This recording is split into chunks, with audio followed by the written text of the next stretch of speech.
Friends, आप देख रहे हो आपका अपना चैनल वाजपेयी क्लासेस। आज हम आपके लिए लेकर आए हैं मानव नेत्र, ह्यूमन आइज। तो ह्यूमन आइज में देखिए, ये ह्यूमन आइज का फिगर है। इसमें देखिए ये मांसपेशियाँ यानी सिलेरी मसल्स हैं, ये दृढ़पटल है, कोराइड है, रेटिना है, आइरिस है, कॉर्निया है, लेंस है और ऑप्टिक नर्व यानी प्रकाश सिरा है। तो इसमें हम इसको आपको मैं एकेडमिक के तौर पर नहीं, मैं कंपटीशन के तौर पे पढ़ाना चाहता हूँ कि जो पॉइंट आपके कंपटीशन के लिए इम्पॉर्टेंट हैं वो पॉइंट जो हैं आप उन पे फोकस है, ठीक है। और मेरे एकेडमिक वीडियो में हम इसको डिटेल से चर्चा करेंगे। तो देखिए यहाँ पर मानव नेत्र के अध्ययन को ऑप्थेल्मोलॉजी कहा जाता है।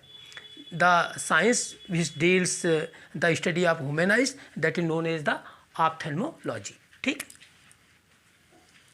ऑप्थेल्मोलॉजी मानव नेत्र के 3 पार्ट हैं। कौन कौन से? श्वेत पटल, कोराइड और रेटिना, ठीक। आँख का उभरा हुआ भाग दृढ़पटल या स्क्लेरा कहलाता है। ये जो पार्ट है ये उभरा हुआ, ये क्या कहलाता है? स्क्लेरा या दृढ़पटल। अच्छा, अब कार्निया का क्या काम है? ये कार्निया है। कार्निया का काम है प्रकाश को अंदर लाना, ठीक, प्रकाश को अंदर ले जाना, ठीक।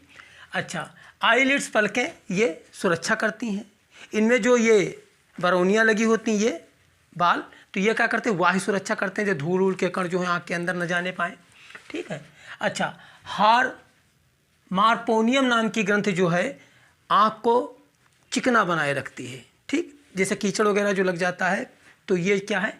ये मार्पोनियम नाम की ग्रंथि होती है जो आँख को चिकना बनाए रखती है। अच्छा, जो लेंस है, ये लेंस, ठीक, ये लेंस का क्या कार्य है? ये लेंस से प्रकाश आकर के और रेटिना पर पड़ता है, और रेटिना जो है ये पिछले हिस्से में ये रेटिना है, ठीक।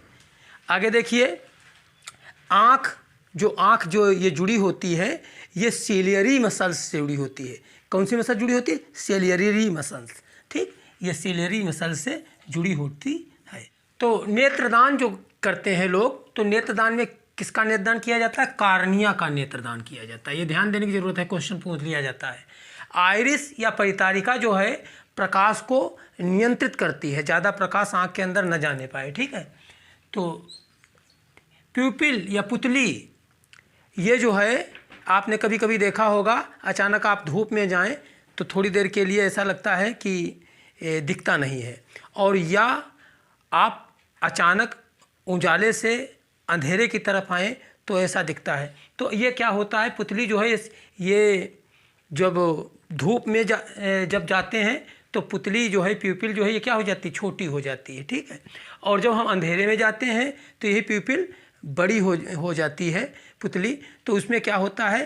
ताकि हम अंधेरे में किसी चीज़ को देख सकें, कहाँ ऊंचा है, कहाँ नीचा है, ठीक। तो इस तरीक़े का ज्ञान हो सके, तो इसके लिए प्यूपिल जो है ये एडजस्टमेंट करती है, ठीक है। आगे देखिए, आँखों का जो अलग अलग रंग दिखाई देता है, किसी की भूरी आँख, किसी काली आँख, तो ये किस लिए होता है? ये आइरिस के कारण होता है, आइरिस यानी परितारिका के कारण होता है, ठीक है।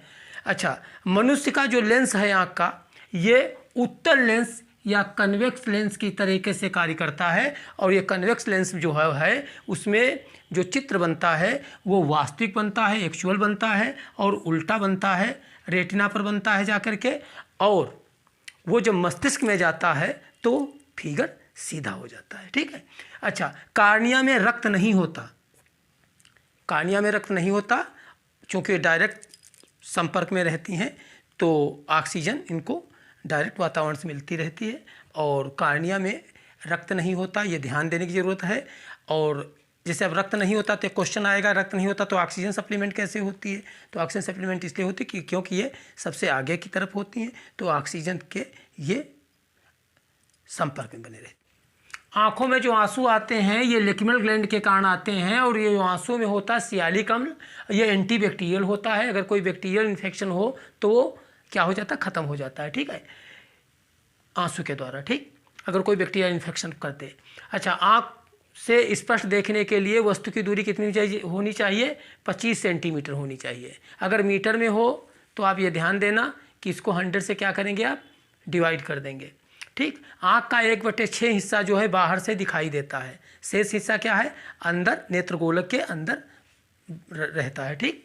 तो आप ये आपको एक जनरल चीज़ें बताई गई हैं आँख के बारे में, जो आपके कंपटीशन की दृष्टि से इम्पॉर्टेंट हैं।